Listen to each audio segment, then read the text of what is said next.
पटना में मंगलवार को बिहार कैबिनेट की बैठक हुई। मुख्यमंत्री नीतीश कुमार की अध्यक्षता में आयोजित इस बैठक में 25 एजेंडों पर मुहर लगाई गई। सबसे अहम फैसलों में एक फैसला यह रहा कि अब बिहार के स्कूल में टीचर बनने के लिए बिहार का स्थायी निवासी होने की अनिवार्यता खत्म कर देने की पहल की गई है। बिहार राज्य विद्यालय अध्यापक नियुक्ति 2023 की नियमावली में संशोधन की स्वीकृति दी गई है। इसकी स्वीकृति मिलने के बाद अब राज्य के बाहर के लोग भी अप्लाई कर सकते हैं। वहीं बिहार सरकार पंचायत स्तरीय योजनाओं के सफल क्रियान्वयन तथा समुचित अभिलेखन हेतु उपनिदेशक पंचायत का कार्यालय, जिला पंचायत राज पदाधिकारी का कार्यालय, कार्यपालक पदाधिकारी कार्यालय में 675 लिपि के संवर्ग के पदों का अतिरिक्त सृजन कर रही है। इनमें 593 निम्न वर्गीय लिपिक, 42 उच्च वर्गीय लिपिक, 31 प्रधान लिपिक और 9 कार्यालय अधीक्षक स्तर के पद होंगे। सर्वप्रथम शिक्षा विभाग का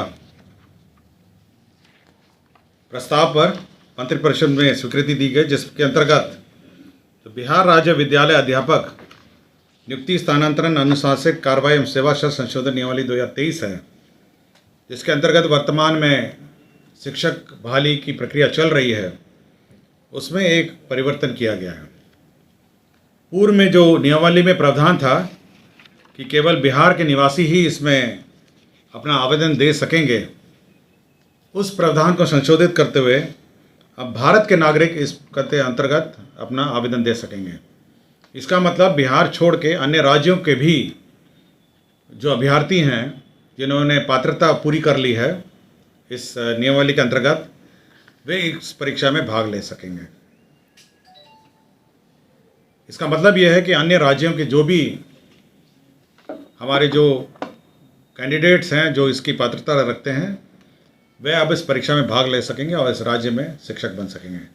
तो ये एक संशोधन है जो मंत्रिपरिषद ने स्वीकृत किया है। दूसरा, खाद्य उपभोक्ता संरक्षण विभाग का प्रस्ताव था, जिसके अंतर्गत स्मार्ट पीडीएस को लागू करने का राज्य सरकार ने निर्णय लिया है। आपको जानकारी होगी कि स्मार्ट की जो पीडीएस कार्ड है, जो जन वितरण प्रणाली का कार्ड है, उसका प्रयोग कोई भी जो धारक है वो देश के किसी भी पीडीएस से अपना खाद्यान्न ले सकते हैं, ये प्रावधान था।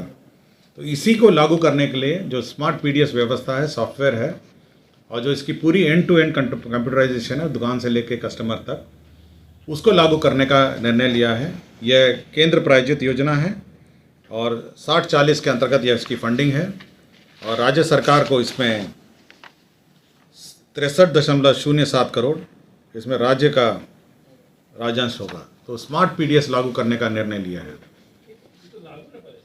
लागू है, लेकिन इसका जो सॉफ्टवेयर है, जो इसकी व्यवस्था है, सॉफ्टवेयर जो स्मार्ट पीडीएस का जो स्कीम है, जो सॉफ्टवेयर है एंड टू एंड कंप्यूटराइजेशन का, उसको लागू पहले तो मतलब नीतिगत निर्णय तो है ही कि कार्ड को लेकर आप कभी भी कहीं किसी राज्य में आप इस्तेमाल कर सकते हैं, लेकिन जब तक आपका जो कार्ड है उस सिस्टम के अंतर्गत या सॉफ्टवेयर में उपलब्ध नहीं रहेगा, तो आप किसी अन्य राज्य में नहीं यूज़ कर सकते हैं। तो यह व्यवस्था अब लागू कर दी गई। बस ये सॉफ्टवेयर इम्प्लीमेंट हो गया तो सब डेटा एंट्री होगा, ये सब होगा। तो मंत्रिपरिषद ने निर्णय लिया है कि इस राज्य में इसको लागू किया जाए। पशु एवं मत्स्य संसाधन विभाग के 3 प्रस्ताव थे। इसमें देसी गाय को प्रोत्साहन देने के लिए, देसी गाय राज्य में देसी गाय को प्रोत्साहित करने के लिए एक योजना राज्य सरकार ने स्वीकृत की है। यह 7 निश्चय 2 के अंतर्गत है। इसमें 37,05,45,000 रुपये व्यय होंगे और इसके अंतर्गत 2 गाय, 4 गाय, 15 गाय और 20 गाय देसी नस्ल के गाय एवं बाछी पर साहिवाल, गिर और थारपारकर, ये 3 है। साहिवाल, गिर और थारपारकर ये देसी वैरायटी हैं। तो देसी गाय में अनुदान दिया जाएगा।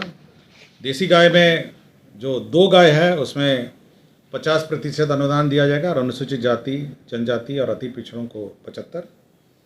4 में वही दर होगा 50-75 और उसके बाद जो 15 और 20 गाय का है उसमें 40% होगा सामान्य वर्ग के लिए और 40% अनुसूचित जाति, जनजाति और अति पिछड़ा। तो 40% है 15 और 20 का, और 2 और 4 गायों के लिए 50 और 75 है। तो ये एक महत्वपूर्ण योजना है जो स्वीकृति दी गई। राज्य में जो मीठापुर में जो रिसर्च सेंटर है, अनुसंधान केंद्र है, मत्स्य अनुसंधान केंद्र, उसको निर्माण के लिए 54,35,31,000 रुपये की स्वीकृति दी गई। इसके अंतर्गत मीठापुर में आपका मछली का रिसर्च सेंटर स्थापित होगा। साथ ही साथ जो मछुआरों का प्रशिक्षण है वह भी इसी में कार्यरत होगा। राज्य में मत्स्य विकास को सुचारू रूप से चलाने के लिए जो अभियंता हैं विभाग के, उनकी शक्तियों में परिवर्तन किया गया है। सहायक अभियंता पहले 1 लाख तक तकनीकी स्वीकृति देते थे, अब 25 लाख तक स्वीकृति दे पाएंगे। कार्यपालक अभियंता 3.5 लाख का था, और 50 लाख तक तकनीकी स्वीकृति दे पाएंगे।